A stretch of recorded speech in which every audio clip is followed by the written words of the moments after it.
I've taken my pan off my burner. So I have my hot chicken broth here, my hot jars, and we're gonna can this up. But first, at this point, you want to check your salt level. Unless you're doing no salt, you might as well just take a little tiny bit out and check it now. And remember, this is chicken broth. It's not soup yet.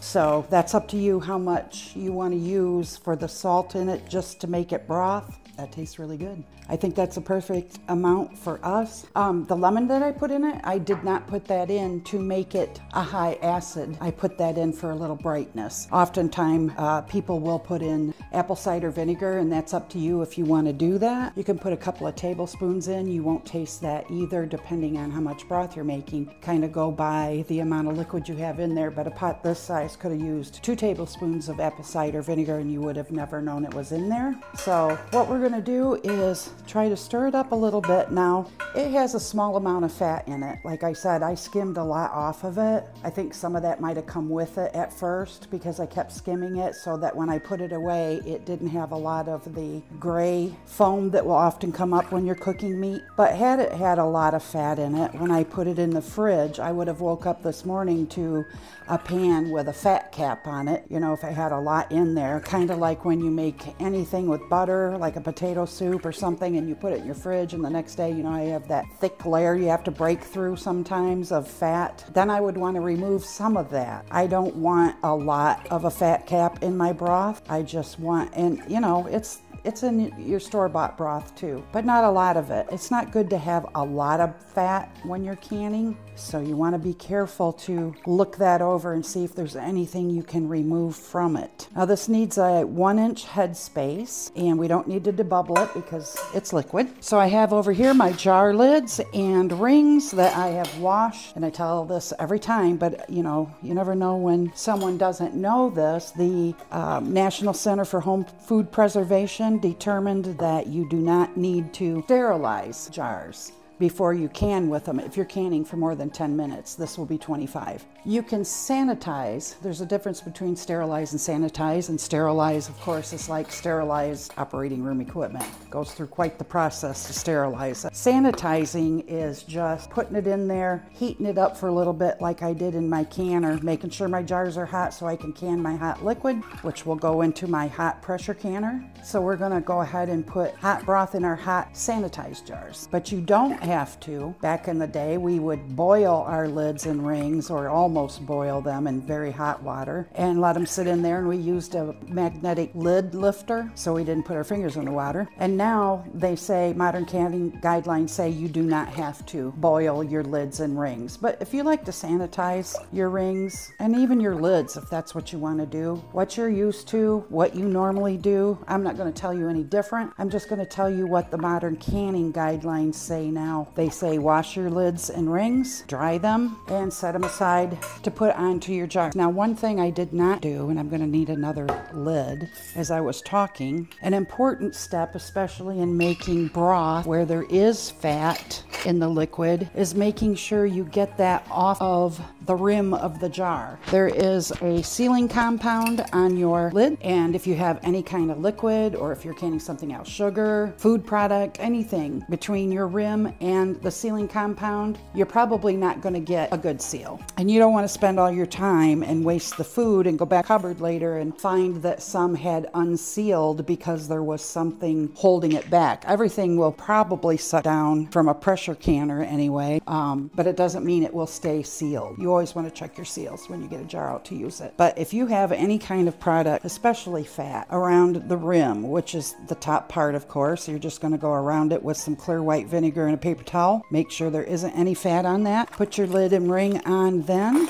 Do it the right way, Dana. Then fingertip tight for your lid, which normally I give it a spin till it stops. Then I use my fingers just to turn it about a quarter of the way more. You cannot crank your lids onto your jars if this is something new that you haven't done before, I want you to know that you have to, the whole idea behind canning is you have to drive the air out of this jar. That's how we can it and preserve it and make sure that it's safe and shelf stable. You don't want any oxygen or anything that can grow bacteria, so we're pressure canning it to drive that air out. If you put your lid on too tight, the air won't be able to get out. It can also, at that point, if your lid is too tight, it can cause the lid to buckle underneath the ring, and then it won't seal, most likely. And if it does seal, there's a possibility that it didn't get all the air out. Be careful when you're putting your lids on tight so they stay on and liquid doesn't go inside of it, but not super tight so that air can't escape. Another thing to talk about real quick, I know a lot of people do know, but your head space is the air between the surface of the food in your jar and the lid. So that's why it's important to have an inch of head space. We don't want really any less than that because we don't want it to siphon out of our jar, which is when the liquid comes out before the lid is sealed and goes down into your canning liquid, your water. We don't want it like that, but you do want to follow the directions, whatever it says. If it's an inch head space, if it's a half-inch head space, whatever you're canning, look at it and see what it's telling you to use for a head space and follow that for your best result. Fingertip tight, they call it. I say it all the time, I know, but that's an important thing to remember. Now, I know I don't have enough quart jars here because I've probably only gone halfway through, maybe a little more, of my broth into my jar. My canner is a Presto pressure canner. It has not a weight, but a dial to watch for the pounds, and then a regulator that you drop over pipe, which we'll talk about later. So I'm probably going to have to go and find another quart jar or so. We'll see what we get when we're done filling these two up, or I may have just enough amount to put in that pint jar, which is fine. Now, I know I told you it would be 20 minutes for pints, 25 for quarts, or a combination of pints and quarts, that's also 25. But for my area, it has to can at 10 pounds pressure. This is all dependent. Sometimes it's 10 pounds, depending on where you live, it may be 15. You need to know what your altitude is so that you can look it up and see, oh, I'm at this altitude, so I need to can at this pound, less than 1,000 feet under sea level. So it goes 1,001 feet up to 3,000 feet or whatever it is. You need to look that up. Then it would go to 15 pounds. Don't can it at 15 pounds and say, well, 10's good, 15's better. It should be canned only at pounds for your altitude. And it has to do with how quickly water comes to a boil depending on where you live. And all of that is figured in because this is a science. Can't guess at this stuff. There's reasons why you do things the way you do, and the best way to do it is follow your recipe, your approved recipe, and do it the way they tell you to, so you make sure you have everything, all your ducks in a row, and you don't end up sad at the end because something happened to your food or your jars or your lid. So look up your altitude, you can Google it, and then look at your recipe and it'll say whatever your altitude is. Next to that, it'll say how many. In Michigan here, like I said, I'm 10 pounds, so I 11 pounds of pressure with my pressure canner. I don't want to go up to 15. I want to keep it steady at the pounds for my area. So now it's looking like I possibly might have just a pint and maybe a little more left. So what I'm going to do, oh no, that's my other lid. What I'm going to do is fill this pint jar, try to determine if it needs to be a quart, depending on what's left in my pan. But right now we have 3, 4, 5 quart jars left, and the canner is, I'm going to go grab another quart. I'm guessing that is a quart and not a pint. So we'll see what happens. So I got to thinking, and my friends will tell you that's dangerous, but I got to thinking that, you know, sometimes I only want a pint. I don't need a whole quart. I've bought quarts at the store and ended up only using a small amount and then throwing the box in the fridge, and then if I don't use it again right away, it kind of gets wasted. So I thought, you know, I'm gonna do 2 pints. So I'll have my quart jars, 2 pints in case I'm just making something that only takes a cup or 2 of broth. I went ahead and put my other jar in my canner and heated that up, washed another lid so that we could can this in the 2 pints. They should all fit in my canner. If for some reason they don't, I'm gonna put, and this is what you do, if you have a small amount left and you don't have enough to can, you're just gonna put it in your fridge. Keep it in your jar. You can put a lid on it. Sometimes I save my used lids so that I can use them for anything I stick in the fridge, because when I'm canning, it's all new lids. And I know some people do reuse lids, but they don't recommend it. And what I like to tell you you is only what they recommend as a safe canning procedure. I don't use used lids. I always use new lids. I just think that that's the best policy. It's not worth where my family could be at risk. I don't take those chances. We're not going to do that. We're going to use our new lids. But I certainly do use previously used lids when I'm putting something in the fridge, because I don't want to waste a new lid on that. Then when they're hot, they can sometimes pop down or go concave, and I don't want anything to happen to my new lid, so I don't do it that way. But that's just how I do it. You do you. As usual, you do you. But I do suggest following the guidelines. I think it's safer that way because it is a science. So I've got my last pint filled. Everything's ready to go. We didn't need the salt. I have probably a half a pint left in the bottom here. I'll probably just put that in a Tupperware bowl, throw it in my fridge, use it for something tomorrow, or just drink it. So we're gonna take our vinegar over and we're gonna put that in our canner, because if you put your vinegar, and this isn't a guideline, this isn't something they require or suggest, this is my thing. I know a lot of people do it too, I've seen, because it doesn't affect canning process. What putting vinegar in your water does is keep your jars sparkly and clean. If you have any kind of hard water, you know, you can get deposits built up on the jars and the lids, and that's okay if you do that. You just wash them off before you put them in your pantry, like you're going to anyway. You don't want any food around these threads because it will mold. So you're gonna wash these off tomorrow anyway, but I just think it's easier and simpler, and they look so nice. If I just dump my leftover vinegar into my water and then put my jars in, can them, and they come out nice as can be. So we're gonna go over there and do that next. Dropped out of my jar lifter, and then I cried because I just lost some food. We're gonna put our jars in there and see if we can't get all 5 quarts and 2 pints in here. I think we can. Just be really careful. Now, we're hot packing, meaning hot food in hot jars. So, of course, it has to go in a hot canner. If your water was room temperature or cooler, then you're gonna have a problem with possibly or most likely having a jar break because of the rapid temperature change. They can't take that. You're gonna wanna make sure the water in your canner is about a good 180 degrees,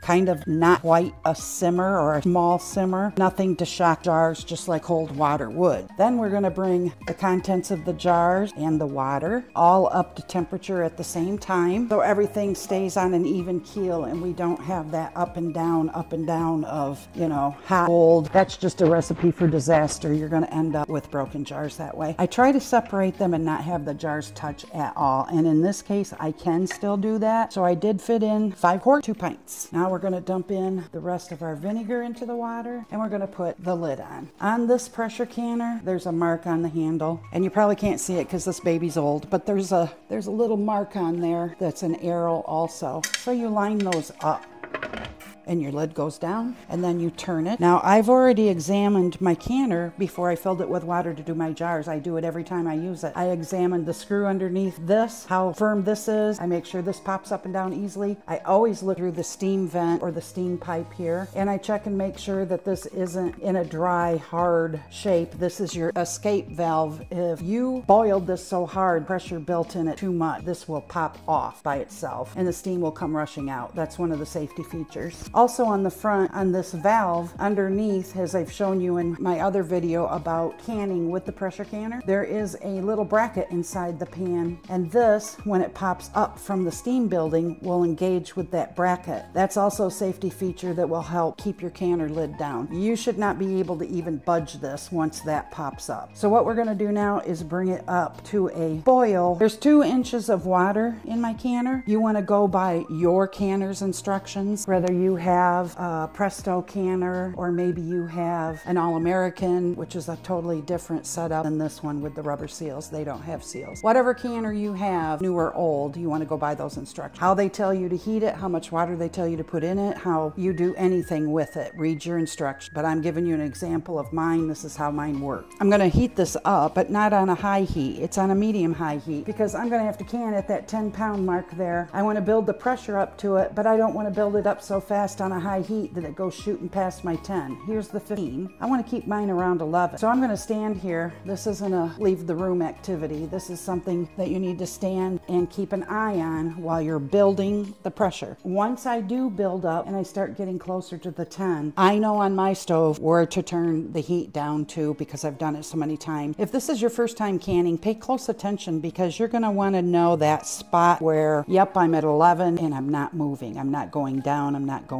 up. And that's what you're going to use for your guide. If you do go over, it's not as bad as all that because what you'll do is turn your heat down a little bit at a time and bring that down back to the 10, 11. But if you don't have your heat high enough once you're canning and it drops below the 10, if you're not watching it and it's been at 10 for, 15, 20 minutes, if you were canning something longer than 20 minutes or whatever time, and it drops underneath the 10, you've now fallen below what you need to have this canning at, and you will have to reset your timer. What you'll do is stop your timer, adjust your heat, and bring it back up to the 10. Once you're there, start your timer back up and continue to can. Don't continue to can anything under 10 pounds. Stop your timer. All right, one of the things about a pressure canner is the food in the jars have to reach 240 degrees. I'm going to bring mine up to the 11. It's going to can for the 20 minutes. Then we're going to shut the oven off and just let it set and come back down to zero pressure naturally. You never help it. And during this process, everybody thinks that the time you're canning is the canning process, but really heating it up, canning it for the amount of time they tell you, and let it naturally cool down is a period of time that is the entire canning process, and it all needs to be met. And that includes a 10-minute steam through your vent here. Once this starts heating up, this will pop up. This will start to steam. Once there's a very steady steam coming out of there, like a freight train steam type thing, then you're gonna set your timer for 10 minutes and you're gonna let that steam come out and all that air will be driven from the canner. Once that happens, after your 10 minutes of steady stream, you can put on your regulator on top of your vent, and then you're going to set your timer for the 20 minutes. So we're gonna do that. I will bring you back once the 20 minutes of canning time is up. Well, no, I guess I'll bring you back when I get to the 10 pounds and kind of show you what it looks like. In case you haven't canned with a pressure canner before, we'll just take a real quick look at it and you'll see. And I'll let you know how long it took to get there. So we'll do that in just a minute. So you can probably see here with the steam vent, you see steam coming around that, steam starting to come out there. This is soon gonna pop up and all the steam is gonna drive the air out through that pipe. Now we're getting to the point where there's quite a bit of steam coming out and a little spitting, and that's all normal. A little spitting of water and steam from there is normal. Once you put your regulator on,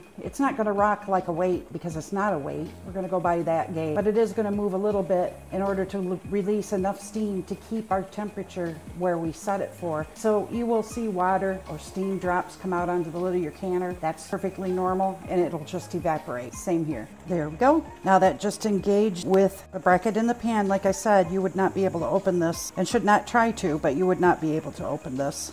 Once that engages. You'll notice that our gauge is still close to zero because we haven't built the pressure by dropping the regulator. I don't know if this helps or not to see the steam coming off of it or hear that. There's quite a bit of steam coming out of there, but not quite a really heavy duty steam that I like to see before I set my 10-minute timer and let the canner vent. So now you can see the steam clear from here. As a matter of fact, it always goes on the microwave, but that's quite a steady stream. So I'm going to set my timer for 10 minutes and we'll come back. Okay, timer's gone off. We're gonna shut that off. And now it's time to drop the regulator on. This is when it's really gonna start building the steam.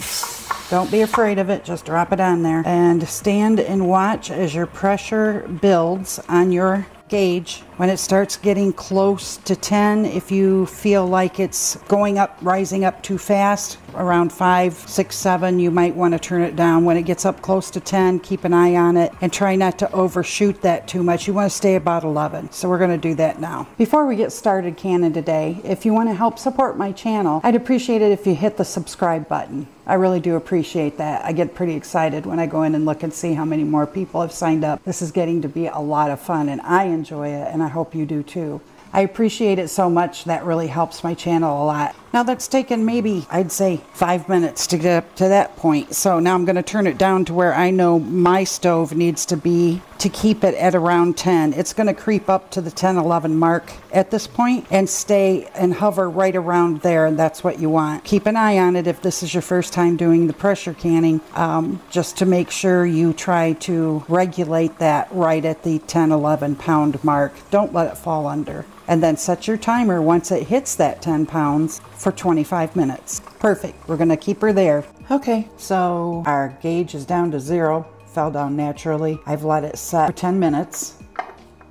And I'm going to go ahead and take the lid off and we'll look at our jars. So we'll take our jars out, careful. Still boiling a little bit even though they've been sitting. That's okay. Try not to tip them. If there's any water on top, don't worry about it. That will evaporate on its own and dry up. These have to sit for 12 to 24 hours. When they're cooled down, and you can check the seals, make sure that they all sealed okay, but that's a beautiful color of broth. No siphoning happening here, and here's our 2 pints. Kind of set them about an inch apart or so they can get even air around them for cooling. But that's our jars that you can see. They're beautiful, beautiful color. Still bubbling and boiling in there a little bit. You can see that. I'm not sure. I'm kind of shaky on it, but they're bubbling, boiling up. They will cool down.